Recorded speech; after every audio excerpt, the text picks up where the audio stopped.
మనం కూడా ఈ ప్రకృతిని, క్లౌడ్ బస్ని, ఈ ప్రకృతి విపరీతాలు ఈరోజు చూస్తున్నారు. ఒక్కొక్క రాష్ట్రంలో ఎంతమంది కొట్టుకొని పోయి చచ్చిపోయినారు. మేము కొన్ని దగ్గరలో అడ్డంకులు ఉన్న వాటిని తొలగిస్తే వాళ్ళని ఆర్థికంగా ఆదుకుంటాం అంటున్నాం. మీరు ప్రతిపాదన ఇవ్వండి అని చెప్పినాం. ఆ ప్రతిపాదనలు ఎవరు మీరు తొలగించడానికే వీలేదు. మీరు నాలా పెద్దగా చేయదు, బాటిల్ నెక్ ఉంటుంది. నాలా ఇక్కడ నుంచి 100 మీటర్స్ వస్తూ ఒక దగ్గర రాగానే 10 మీటర్స్ కుదించకపోతే, ఎందుకంటే పెద్ద మనిషి ఎవరో కబ్జా పెట్టుకొని ఉంటాడు.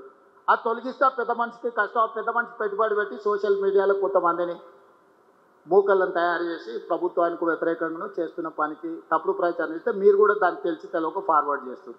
అది శివరాకరికి మళ్ళీ మీ వైపే వచ్చి మీకే తగులుకుంటుంది. అది దానివల్ల నాకేముంటుంది? ఒక నాలా ఎంక్రోచ్మెంట్ని తొలగిస్తే యాజ్ ఏ చీఫ్ మినిస్టర్ నాకేమన్నా వస్తుందా? నాకేమన్నా ప్రయోజనం ఉందా? ఒక చెరువును పునరుద్ధరిస్తే బతుకమ్మకుంట పునరుద్ధరించిన నేనేం స్విమ్మింగ్ పూల్గా వాడుకోను కదా దాన్ని. ఆ ప్రాంత ప్రజలకు ప్రయోజనము. సున్నం చెరువును పునరుద్ధరిస్తే మీకు ఈ ప్రాంతంలో ఉండేటోళ్ళకే ప్రయోజనము. ఆ రోజు ఇక్కడ హైటెక్ సిటీ కట్టిన రోజు చాలామంది ఆరోపణలు వేసారు. ఈరోజు హైటెక్ సిటీ ఎన్నిటికీ వేదిక అయింది.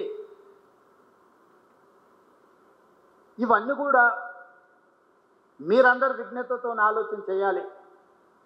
తెలంగాణ కోసం మనం వేసుకుంటున్న ప్రణాళికల్ని ప్రజలకు తీసుకెళ్లాల్సిన బాధ్యత మీదే. ప్రణాళికలు సిద్ధం చేసేది మేము, ప్రమోట్ చేయాల్సింది మీరు. మీకు ఇందులో ఏదైనా ఇబ్బంది ఉన్నా లేదా ప్రభుత్వం పాలసీ ఇంకా మెరుగ్గా చేయాలనుకుంటే మీరు సజెషన్ చేయండి.